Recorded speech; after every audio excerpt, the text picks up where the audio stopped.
Hi hello అందరికీ నమస్కారం. Welcome to Pushyami talks. ఎలా ఉన్నారండి అందరూ? నేనైతే చాలా అంటే చాలా బాగున్నాను. మీరు కూడా ఇంకా ఇంకా బాగుండాలని మనస్ఫూర్తిగా కోరుకుంటున్నాను. మనం కొన్ని పనులను ఆదివారానికి ముందే అంటే శనివారమే మనము కనుక ప్రిపేర్ చేసి పెట్టుకున్నట్లయితే ఆదివారము ఈజీగా ఎంత వంట అయినా సరే చేసేయచ్చండి. అవేమిటో ఒకసారి చూద్దాము.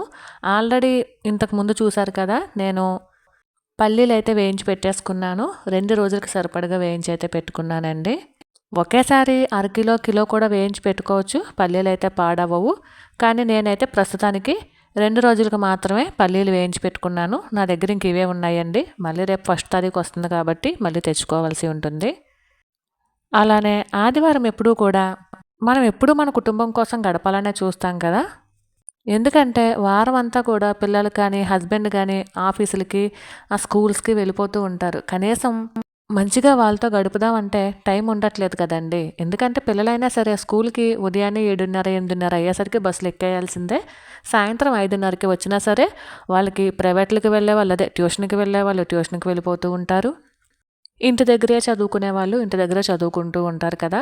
వాళ్ళతో పాటు మనం కూడా ఇంచుమించు టైంతో పాటు పరిగెడుతూనే ఉన్నాము. ఇంకా చెప్పాలి అంటే ఉదయం వాళ్ళకన్నా కూడా మనకే ఎక్కువ హడావిడి, పరుగులు ఇవన్నీ మనకే ఎక్కువుంటాయి కదా! కనీసం ఆదివారం అయినా సరే ప్రశాంతంగా వంట చేసుకొని, చక్కగా ఇంటిల్లిపాదితో మంచిగా ఆనందంగా గడుపుదాము అని చెప్పేసి అనుకునేవాళ్ళు ఈ టిప్స్ పాటించొచ్చండి. ఇవేమీ పెద్ద కష్టమేమీ కాదు. సండే అంటే సాధారణంగా అందరూ నాన్ వెజ్ ఎక్కువగా తెచ్చుకుంటూ ఉంటారు కదా! నాన్ వెజ్ అయినా సరే, వెజ్ అయినా సరే ఏదైనా సరేనండి. ముందు మనం మసాలా ప్రిపేర్ చేసేసుకున్నాం అనుకోండి. అంటే అల్లం వెల్లుల్లిపాయ పేస్ట్ కానీ, గరం మసాలా పేస్ట్ కానీ, లేదంటే ధనియాల పొడి, జీలకర్ర పొడి, వేయించినటువంటి నువ్వుల పొడి, ఇట్లా మొత్తం మనకి కూరలకి ఏం కావాల్సినా సరే అన్నీ సండే రోజు మార్నింగే లేచి చేసేసుకున్నాం అనుకోండి. అవి ఒక్క సండేకే కాదండి, వారం పొడవుకి కూడా చక్కగా యూజ్ అవుతాయి. హడావిడి లేకుండా వంట చేసుకోవడానికి యూజ్ అవుతాయండి. ఇంట్లో ఉండే వాళ్ళకే కాదండి, ఇప్పుడు చాలామంది ఆడవాళ్ళు ఉద్యోగాలని, చిన్న చిన్న వ్యాపారాలని చేస్తూ ఉన్నారు కదా! వాళ్ళకి కూడా చక్కగా యూజ్ అవుతాయి. ఒక ఆదివారము ఒక గంట పని పెట్టుకుంటే సరిపోతుందండి. ఏముంది, వెల్లుల్లిపాయి, అల్లము చక్కగా క్లీన్ చేసుకొని పెట్టుకుంటే దానిని ముద్ద చేసుకోవచ్చు. అలానే హోల్ గరం మసాలా పేస్ట్ కింద చేసుకోవచ్చు. ధనియాల పొడి, జీలకర్ర పొడి ఇలా ఏం కావాల్సినా సరే ఒక గంట టైం కనుక కేటాయిస్తే ఈజీగానే ప్రిపేర్ చేసేసుకోవచ్చండి. అప్పుడు వంట ఈజీగా అవుతుంది. ప్రతి నెల మనము ఇవి కొనేటటువంటి అవసరం కూడా తగ్గుతుందండి. చాలామంది ఈ మధ్యకాలం ప్రతీదీ మనకి రెడీమేడే దొరికేస్తున్నాయి కదా అని చెప్పేసి అందరూ కూడా రెడీమేడ్‌వే తీసుకోవడానికి ప్రయత్నిస్తున్నారు. అలా కాకుండా కనీసం మనం అల్లం వెల్లుల్లిపాయ పేస్ట్ అయినా, లేదంటే హోమ్‌మేడ్ జీలకర్ర పొడి, ధనియాల పొడి ఇలాంటివన్నీ ఇంట్లో చేసుకున్నాం అనుకోండి, ఆ మనీ మిగులుతుంది. అదేదో ఆ డబ్బులతో ఏకంగా ఇల్లు కొనేయొచ్చు, పొలాలు కొనేయొచ్చు, అన్ని డబ్బులు మిగలకపోవచ్చండి. కానీ ఆరోగ్యపరంగా బావుంటుంది కదండీ! ఎందుకంటే ఈ రోజుల్లో ప్రతీదీ కల్తీనే. దేనిని చూసినా కల్తీ కిందే ఉంటుంది. వాటన్నిటిని మనం మార్చలేకపోవచ్చు. కనీసం వీటి నుండైనా కూడా మనం తప్పించుకున్న వాళ్ళం అవుతాము. ఆ విధంగా ఆరోగ్యాన్ని కాపాడుకోవచ్చు. దీనిలో కొద్దో గొప్పో ఒక 100, 200 మనీని కూడా సేవ్ చేసిన వాళ్ళం అవుతాము. 100, 200 కదా అని చీప్‌గా ఏమి చూడనవసరం లేదండి. అది ఏదో ఖర్చుకైతే వస్తుంది. నేనైతే శనివారం పూట ఇలాంటి పనులే పెట్టుకుంటానండి. అంటే ఆదివారం ప్రశాంతంగా ఫ్యామిలీతో గడపాలనే ఉద్దేశంతోని. అలానే శనివారం టు శనివారం వరకు కూడా నాకు ఈ మసాలా పేస్టులు కానీ, మసాలా పొడులు గానీ సరిపోతాయండి. వారం కన్నా ఎక్కువ కూడా నిలవ ఉంటుంది.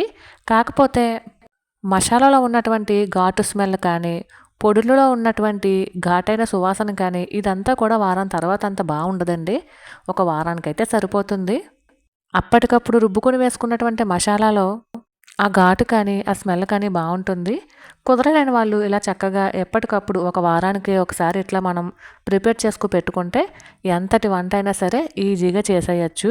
ఉదయాన్నే హడావిడి లేకుండా కూడా చక్కగా చేసుకోవచ్చండి. మరి ఇక్కడ నేనైతే అల్లం వెల్లుల్లిపాయ పేస్టు, అలానే హోల్ గరం మసాలా పేస్టు తయారు చేస్తున్నాను. ఆల్రెడీ నాకు లాస్ట్ వీక్ నేను హోల్ గరం మసాలా పొడి తయారు చేసుకొని పెట్టుకున్నానండి. అది ఈ వీక్ కూడా సరిపోతుంది. అందుకని ఇప్పుడు చెయ్యట్లేదు. ఇప్పుడు ఓన్లీ అల్లం వెల్లుల్లిపాయ ముద్ద, అలానే హోల్ గరం మసాలా ముద్ద ఈ రెండే చేస్తూ ఉన్నాను. ఇలాంటి చిన్న చిన్న గాజు పాత్రలో వేసుకొని చక్కగా మూత పెట్టేసుకున్నాం అనుకోండి, వారం రోజులైనా సరే ఫ్రెష్‌గా ఉంటుందనమాట. ఇక హోల్ గరం మసాలా ముద్దండి. ఈ హోల్ గరం మసాలా ముద్దకి పెద్దగా ఏం అవసరం ఉండదు. ఒక 2 స్పూన్లు నువ్వులు, అంటే అందరూ ఇలానే చేస్తారని చెప్పట్లేదండి. నేనైతే ఇలా చేసుకుంటాను అని చెప్తున్నాను. అలానే 2 స్పూన్లు కొబ్బరి పొడి, 2 స్పూన్ల ధనియాలు, 1 స్పూను జీలకర్ర, హాఫ్ స్పూను గసగసాలు, 8 కానీ 10 కానీ లవంగాలు, అలాగే ఒక 3 యాలకులు, 15 నుండి 20 వరకు మిరియాలు, అలానే 1 ఇంచె పట్ట, దాల్చిన చెక్క అంటారు కదా అదనమాట. ఇవన్నీ వేసుకుని దీనిని కూడా నీళ్లు పోసుకుంటూ మెత్తగా ముద్దలాగైతే ప్రిపేర్ చేసుకోవాలి. వీటిని ఇందాక చూపించాను కదండి గాజు కంటైనర్, అందులోనైనా పెట్టుకోవచ్చు, లేదంటే స్టీల్ డబ్బా, ప్లాస్టిక్ డబ్బా ఎందులోనైనా సరే నిల్వ చేసుకోవచ్చు. కాకపోతే మసాలా చేసిన వెంటనే మాత్రము మూత పెట్టకూడదండి. కాస్త వేడి తగ్గేంత వరకు పైనుంచేసి తర్వాత అయితే మూత పెట్టుకుని చక్కగా ఫ్రిడ్జ్లో అయితే పెట్టుకోవచ్చు. ఇలాంటి చిన్న చిన్న పనులు మనం శనివారం, అంటే నేనైతే శనివారం చేసుకుంటాను. ఎవరికి వీలున్నప్పుడు అప్పుడు కనుక ఇలాంటి పొడులు కానీ ఆ మసాలా ముద్దలు కానీ అన్నీ ప్రిపేర్ చేసేసుకుని చక్కగా ముందే మనము వంటకి ప్రిపేర్ చేసేసుకున్నాం అనుకోండి, మనకి వంటకి ఎటువంటి హడావిడి లేకుండా కంగారు లేకుండా వంట అయితే అయిపోతుంది. నేనైతే మసాలాలు ప్రిపేర్ చేసేసానండి. ఇక ఇవి కొంచెం చల్లారిన తర్వాత మూత దగ్గరికి పెట్టేసి ఫ్రిడ్జ్లో అయితే పెట్టేస్తాను. ఇక ఇది వచ్చేసి ఆదివారం వ్లాగండి. ఆదివారం షూట్ చేశాను. ప్రతిరోజు కూడా ఒక ఎగ్ అయితే మేము తీసుకుంటాము. మంగళవారం శనివారం మాత్రం ఎగ్స్ తినము, మిగిలిన అన్ని రోజులు కూడా ఎగ్స్ అయితే తీసుకుంటాము. ఈసారి నాటుగుడ్లు అని చెప్పేసి ఇవైతే తీసామండి.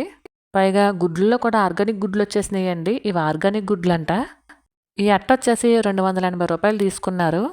కానీ కోడిగుడ్లలో ఇన్ని రకాలుగా ఉంటాయని నాకు ఈ అట్ట పైన చూసిన తర్వాతే అర్థమైంది. వాటర్ ఉంటుందంటండి, ప్రోటీన్ ఉంటుందంట, ఫ్యాట్ ఉంటుందంట, కాల్షియం ఉంటుందంట, ఐరన్ ఉంటుందంట, కెలరీస్ కూడా ఉంటాయంటండి. మా చిన్నప్పుడు ఎంత చదువుకున్నప్పటికీ కూడా అమ్మ అది బలం అని చెప్తే చాలండి, నోరు మూసుకుని తినేసేవాళ్ళము, అంతే కదా. ఇప్పుడైతే పిల్లలకి ఇన్ని రకాలుగా ఎక్స్ప్లెయిన్ చేయాల్సి వస్తుందండి తినిపించాలంటేనే.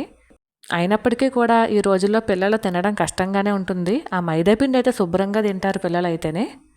అదేనండి కేక్స్, బిస్కెట్స్, బేకరీ ఐటమ్స్ ఇవన్నమాట. మామూలు గుడ్డుతో పోలిస్తే నాటుగుడ్లు కొంచెం చిన్నగా ఉంటాయి కదా. ఇక నేనైతే ఈరోజు మటన్ బిర్యానీ చేద్దామని చెప్పేసి అనుకుంటున్నానండి. దానికోసము బాస్మతి బియ్యాన్ని అయితే నానబోస్తున్నాను. 2 సార్లు బియ్యాన్ని కడిగేసి నీళ్ళు పోసుకుని అయితే బాస్మతి బియ్యాన్ని నానబోసానండి. ఇక మటన్ అయితే శుభ్రంగా క్లీన్ చేసుకుని, ఇది 1/2 కిలో మటన్ అండి. నేను కిలో బిర్యానీ చేద్దాం అనుకుంటున్నాను. అంటే kilo biryani rice, 1/2 kilo mutton అనమాట. శుభ్రంగా క్లీన్ చేసుకున్నటువంటి మటన్లో కాసంత పసుపు, ఉప్పు, కారం, నిన్న తయారు చేసి పెట్టుకున్నాను కదండి అల్లం వెల్లుల్లిపాయ ముద్ద, అది అలానే గరం మసాలా ముద్ద, అలానే కాశ్మీరీ చిల్లీ పౌడర్ అండి. ఎందుకంటే మా కారము ఆల్రెడీ లాస్ట్ ఇయర్ మిరపకాయలు వేయించుకుని పోయించుకున్నటువంటి కారం అండి.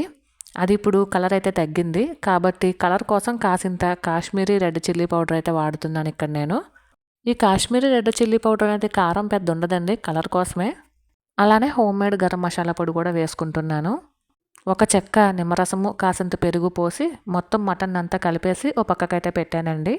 మటన్ రెసిపీ అనేది ఆల్మోస్ట్ అందరికీ తెలిసిందే కదా, మటన్ బిర్యానీ అనేది. నేను కొత్తగా ఏమీ చేయట్లేదు. ఈలోపు మటను అనేది మ్యాగ్నెట్ అయ్యేంత వరకు కూడా నేను బిర్యానీలోకి కావాల్సినటువంటి కూరగాయలు అయితే కోసుకుంటున్నానండి. ఉల్లిపాయలు, పచ్చిమిర్చి, టమాటోలు, అలానే కొత్తిమీర, కరివేపాకు ఇవన్నీ కోసి రెడీగా పక్కనైతే పెట్టుకుంటున్నాను. ఇక ఒక పక్కనైతే మటన్ని ఉడకబెడుతున్నానండి. ఇంకో పక్కన బిర్యానీకి ప్రిపేర్ చేస్తున్నాను. నేను ఇంకా రెసిపీని అయితే షేర్ చేయట్లేదు. ఆల్మోస్ట్ మటన్ బిర్యానీ అందరికీ తెలిసిందే కదా. బిర్యానీ ఎప్పుడూ కూడా పొడి పొడిలాడితేనే బాగుంటుంది కదా. నేనైతే రైస్ని 90% ఉడికించుకుని వార్చేసుకున్నానండి. అప్పుడే మనకి మటన్ బిర్యానీ అనేది బాగా వస్తుంది. నేను ఇక్కడ చేసేది ఫ్రై పీస్ మటన్ బిర్యానీ అనమాట. ఎలాగైనా మనం ఇంట్లో చేసుకుంటే కొంచెం మసాలాలు అవి తక్కువ వేసుకుని, కారం అది తక్కువగా వేసుకుని, పిల్లలకి పొట్టలో ఇబ్బంది లేకుండా చక్కగా కుక్ చేసుకుంటాం కదండి. అదే సరదాగా బయటికి వెళ్ళి తిందాము అనుకుంటే కనుక మనకి 1/2 కిలో మటన్ వచ్చేసి 500 పడిందండి. అదే బయట అనుకోండి, మటన్ బిర్యానీ తిందామని చెప్పేసి ఒక ఫ్యామిలీ ఇంచుమించు ఒక 4 వెళ్ళారనుకోండి, 1500, 2000కి పైగానే బిల్ అయితే అవుతుంది.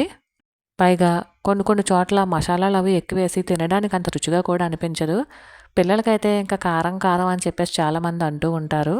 దానికన్నా కాస్త ఒక అరగంటో, గంటో టైం కేటాయించేలా చక్కగా వండేసుకున్నాం అనుకోండి, మన పిల్లలు, మన వాళ్ళు ఎంత కారం తింటారు, ఎంత మసాలా తింటారు అనేది మనకి ఉజ్జాయింపుగా తెలుస్తుంది కదా!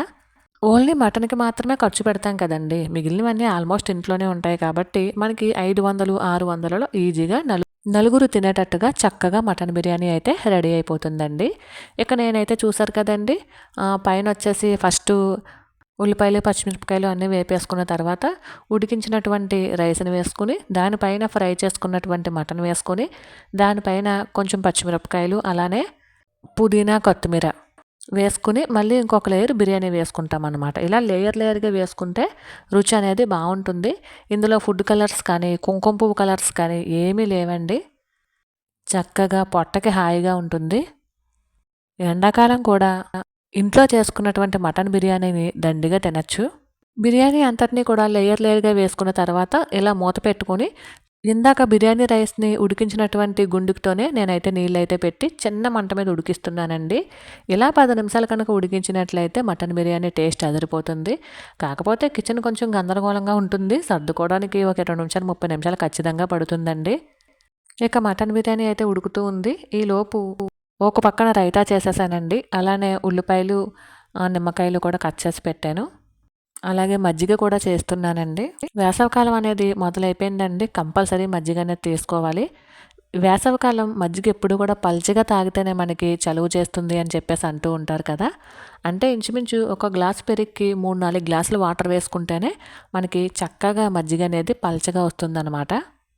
ఇందులోనే చక్కగా నిమ్మకాయ, కాసంత ఉప్పు కలిపేసి చక్కగా వంతుకి 3 వంతులు నీళ్ళైతే వేసేసి పల్చగా మజ్జిగైతే కలిపేసానండి.